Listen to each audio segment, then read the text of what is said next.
బలహీనులను బలపరిచే దేవుడు నీవు నేను ఎరిగిన దేవుడు. నీవు బలహీన సమయంలో ఉన్నావేమో, నిన్ను బలపరిచే దేవుడు ఉన్నాడన్న సత్యం మర్చిపోవద్దు నా స్నేహితులారా, మర్చిపోకండి. ఈ బలహీనులను బలపరిచే దేవుడు ఏమంటున్నాడంటే, రండి ఒకసారి ఎలాంటి పరిస్థితుల్లో ఆయన బలపరిచే దేవుడిగా ఉంటారో ఒకసారి చూద్దాం. హెజ్రా గ్రంథం 7:28. ఆ దేవుడైన యెహోవా హస్తము నాకు తోడుగా ఉన్నందున నేను బలపరచబడ్డాను. నా స్నేహితులారా అడుగుతున్నాను, ఈ రాత్రికాల సమయంలో దేవుని హస్తము తోడుగా ఉంది నిన్ను బలపరిచేందుకు ఉంది అని నీకు తెలుసా? దేవుని హస్తం నీకు తోడుగా ఉన్నది అని నీకు అర్థమైనప్పుడు భయపడవు నీవు, దిగులు చెందవు నీవు. ఎందుకు ఇలా జరుగుతుంది? నేను ఈ చేయలేనా? నేను ఈ పని చేయలేనా? ఇది నాకు అసాధ్యమా? ఇది నాకు నా నుండి ఇంకా దూరం కాదా? ఎప్పుడు నాకు కన్నీరే నాకు అన్నపానములా? ఎప్పుడు నేను బాధపడుతూ జీవించాల్సిందేనా? ఈ బాధ నుండి నేను బయటపడలేనా? ఆయన హస్తము నీ తోడున్నప్పుడు నీవు బలపరచబడతావు. బలహీనులను బలపరిచే దేవుని హస్తం నీతో ఉందండి. నేను బలహీనుడను, నేను ఏం చేయగలుగుతాను? నేను బలహీనుడను, శారీరకంగా నేను ఏం చేయగలుగుతాను అనుకుంటున్నావు కదూ? బాధపడకు. నేను బలహీనురాలను, నేను స్త్రీని కదా, నేను ఏం చేయగలను అనుకుంటున్నావు? బలపరిచే దేవుని హస్తం నీతో ఉంది. బలమిచ్చి బలపరిచి నడిపించేవాడాయన. ప్రతి వేదనకర పరిస్థితుల్లో నేను నడిపించేవాడాయన. ఆ దేవునికి నీవు భయపడుతూ జీవిస్తే ఆయన నిన్ను బలపరుస్తాడు. ఆయన నిన్ను బలపరుస్తాడు. బలపరిచే దేవుడు ఎంత బలహీనమైన వారినైనా ఎంత గొప్పగా మార్చేవాడో తెలిసండి మనకు. ఓ వ్యక్తిని మీకు పరిచయం చేస్తాను. బలహీనమైనటువంటి ఆ వ్యక్తి ఎంత బలాఢ్యుడైపోయాడో మనకు అర్థమైతే బలహీనమైపోయిన మనము గొప్పగా బ్రతకగలుగుతాం. రండి చూపిస్తాను అతను. న్యాయాధిపతులు 6:11 చదువుదామా? ఇక్కడ చెప్పిన మాట మీకు అర్థమైందండి? ఓ వ్యక్తి, ఎవరు ఇతను? గిద్యోను. ఈ గిద్యోను ఏం చేస్తున్నాడు? మిద్యానీయులకు భయపడ్డాడట.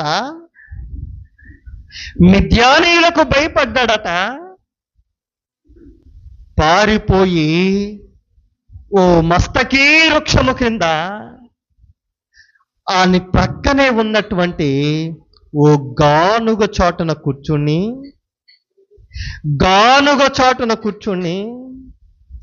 భయపడుతూ ఆకలి చంపేస్తుంటే పక్కన ఉన్న గోధుమలు తెచ్చుకొని దొల్లగొట్టుకొని తింటున్నాడంట. బిక్కుమని గుండెలు ప్రాణాలు గుప్పెట్లో పెట్టుకొని అటు ఇటు బిత్తర చూపులు చూస్తూ, బెదిరిపోయే చూపు చూస్తూ అయిపోయిందిగా. ఎవరైనా చూసారంటే నన్ను చంపేస్తారు, ఎవరైనా చూసారంటే నా జీవితం అయిపోయింది. అలా భయపడుతున్న గిద్యోను దేవుని దూత ప్రత్యక్షమయ్యాడు. దేవుని దూత ఇలా అంటున్నాడు, యెహోవా దూత అతనికి కనబడి, పరాక్రమము గల బలాఢ్యుడా, యెహోవా నీకు తోడై ఉన్నాడని చెప్పగా, బలహీనులను బలపరిచే దేవుడు. భయపడి పారిపోయి గానుగ చోట దాక్కున్నటువంటి గిద్యోను దగ్గరకు దేవుడు వచ్చి, పరాక్రమము గల బలాఢ్యుడా, గిద్యోను లే, నీవు యుద్ధం చేయడానికి సిద్ధం కమ్ము, దేవుడు నీకు తోడై ఉన్నాడు. మనం అనుకుంటున్నాం, చాలా పర్యాయాలు అనుకుంటున్నాం, నేను బలహీనుడను, నేను ఏమి చేయగలను. దేవుడు అంటున్న మాట, నీవు బలహీనుడవు ఈ లోకము దృష్టిలో, నా దృష్టిలో నీవు బలవంతుడవు, పరాక్రమవంతుడవు, నీవు యుద్ధశాలివి, వెళ్ళు యుద్ధానికి. బలహీనులను బలపరిచే దేవుడు, పిరికి వారిని పరాక్రమశాలులుగా చేసే దేవుడు. గిద్యోనుతో మాట్లాడుతుంటే గిద్యోను ఏమంటున్నాడు? 13వ వచనం. గిద్యోను దేవుని దూతతో ఇలా మాట్లాడుతున్నారు. నేను బలహీనుడను, నా కుటుంబం చాలా బలహీనమైనది, నేను ఏం చేయగలను ప్రభువా? గిద్యోనికి దేవుడిచ్చే సమాధానం ఒకటే, నేను బలహీనుడను అని నీవు అనవద్దు. ఎందుకు అంటే 16వ వచనములో అంటున్న మాట, నేను నీకు తోడైయుందును గనుక ఒక మనిషిని చంపినట్టుగా మిద్యానీయులందరినీ నీవు చంపేస్తావు, మిద్యానీయులందరి మీద యుద్ధాన్ని జయిస్తావు నీవు. గిద్యోను, భయపడకు, నీవు బలహీనుడవు కాదు, నీవు పరాక్రమము గల బలాఢ్యుడవి,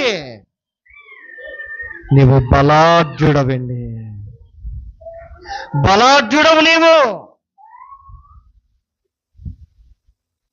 బలహీనుడవు అనుకుని చాలా సమయం నీవు పాడు చేసావు. బలహీనుడనుకొని ఏదో మూలములకు వెళ్ళిపోయావు. నీవు బలహీనుడవు కాదు, నిన్ను బలపరిచే దేవుని హస్తము కింద ఉన్న పరాక్రమము గల బలాఢ్యుడవు నీవు. ఈ మాటలు వింటున్న నా ప్రియమైన సోదరి, నా స్నేహితులారా, బలాఢ్యుడవు నీవు, బలవంతుడవు కమ్ము. బలపరిచే దేవుని హస్తం నీతో ఉంది. నీవు విశ్వాసముతో నీవు బలహీనమైన వాటిని విడిచిపెట్టి నన్ను బలపరిచే దేవుని హస్తము నాతో ఉంది అని విశ్వాసముతో ఉండు. గొప్ప కార్యాలు నీవు చూస్తావు, ఆశ్చర్య కార్యాలు నీవు చూస్తావు, అద్భుత కార్యాలు నీవు చూస్తావు, మేలైన విషయాలు నీవు చూస్తావు. బలహీనులను బలపరిచే దేవుడు బలహీనమైన నిన్ను బలముగా చేసి నిన్ను నిలవబెట్టేవాడు. నీవు అనుకుంటున్నావు, నేను బలహీనుణ్ణి, నేను ఈ లోకాన్ని ఎలా జయిస్తాను, నేను బలహీనుణ్ణి, నాలో ఉన్నటువంటి ఈ బలహీనతలను నేను ఎలా జయించగలను, నేను బలహీనుణ్ణి, నాకు వచ్చే శోధనను ఎలా జయించను, నేను బలహీనుండి ఈ సిగరెట్ నేను జయించలేకపోతున్నాను, నేను బలహీనుండి ఈ ఉన్నటువంటి ఈ చెడు వ్యసనాన్ని నేను జయించలేకపోతున్నాను, ఈ త్రాగుణ్ణి నేను జయించలేకపోతున్నాను, ఈ బూతు మాటలు మాట్లాడే స్వభావాన్ని జయించలేకపోతున్నాను, అయ్యో నేను చెడు తిరుగుళ్ళు నేను జయించలేకపోతున్నాను, నేను బలహీనుండి అని నీవు అనుకుంటూ ఉంటే నీవు ఇంకా భయంతో నీ విశ్వాసాన్ని ఇంకా క్రిందకు అనగార్చిపోయే రీతిగా తయారు చేస్తున్నావు. నిన్ను బలపరిచే దేవుని హస్తము నీతో ఉంది. ప్రభువా, నేనైతే ఈ బలహీనతను జయించలేను, నాలో ఉన్న నీవు నాకు ఉంటే, నీ హస్తము నాకు తోడుగా ఉంటే ఈ బలహీనతలను నేను జయించగలను ప్రభువా అని నీవు దేవునికి అప్పగించబడు. బలహీనుడిగా దూరాన్న పారిపోయిన ఈ గిద్యోను బలవంతుడుగా వచ్చాడు. మిద్యానీయులను చాలా ఈజీగా, యుద్ధ నైపుణ్యత కలిగిన వాడు ఎంత గొప్పగా అయితే జయిస్తాడో అంత ఈజీగా యుద్ధాన్ని జయించాడు, విజయం సాధించాడు. ఈ మాటలు వింటున్న నా ప్రియమైన సోదరి, నా స్నేహితులారా, ఈ గిద్యోను తోటి దేవుడు అంటున్నాడు, నేను నీకు తోడై ఉన్నాను. గిద్యోనుతో చెప్పిన దేవుడే ఈ రోజు మనతో చెప్తున్నాడు, నేను నీకు తోడై ఉన్నాను, నీవు బలహీనుడవు కాదు, బలవంతుడవు కమ్ము, నీవు విజయం లేదే. బలహీనులము కాదండి, మనం బలవంతులం. దేవుని చేతిలో ఉన్న బలాఢ్యులము మనము, దేవుని చేతిలో దేవుని ఉద్దేశములో ఉన్న పరాక్రమశాలులు మనం. భయపడక, దిగులు చెందక, వేదన చెందక ముందుకు కొనసాగిపోదాం. మనను బలపరిచే దేవుడు మనతో ఉన్నాడు.